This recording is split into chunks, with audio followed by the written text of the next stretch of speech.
नमस्ते, मी स्नेहल गरपणकर. एसपी9 मराठीमध्ये आपलं पुन्हा एकदा स्वागत. तर पाहूयात आजच्या टॉप 20 बातम्या.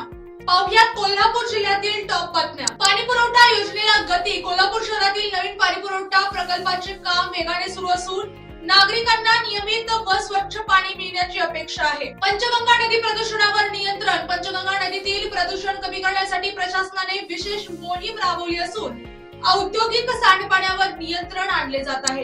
ऊस दरासाठी शेतकऱ्यांची भूमिका आक्रमक. ऊस उत्पादक शेतकरी दरवाढीसाठी आंदोलनाच्या तयारीत असून साखर कारखानदारांवर दबाव वाढत असेल.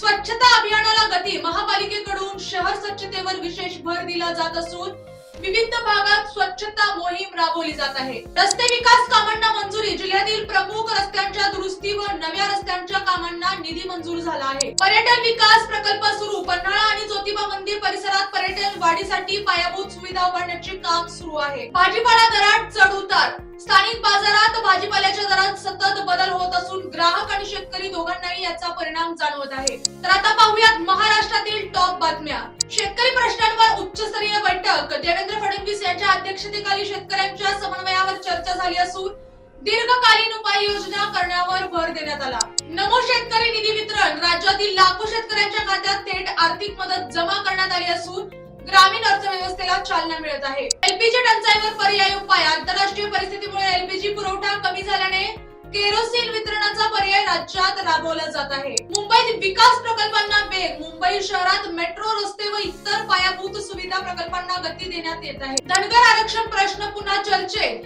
धनगर समाजाच्या एसटी आरक्षण मागणीवर सरकारने सकारात्मक भूमिका घेतली असून पुढील निर्णय लवकरच अपेक्षित आहे.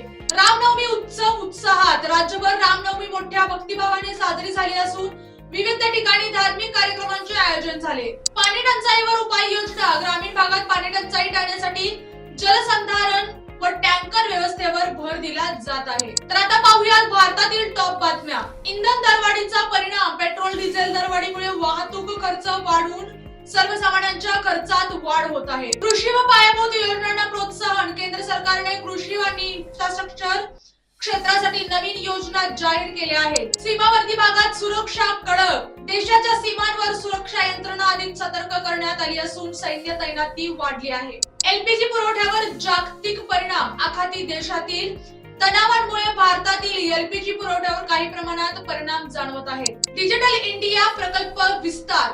डिजिटल सेवांचा विस्तार करण्यासाठी नवीन तंत्रज्ञान प्रकल्प राबवले जात आहेत. हवामान बदलाचा प्रभाव. देशात तापमान वाढ आणि अनियमित पावसामुळे शेती व पर्यावरणावर परिणाम होत आहे. तर या आणि अशाच टॉप 20 बातम्या पाहण्यासाठी पाहत रहा एसपी9 Marathi. Your time your news. धन्यवाद.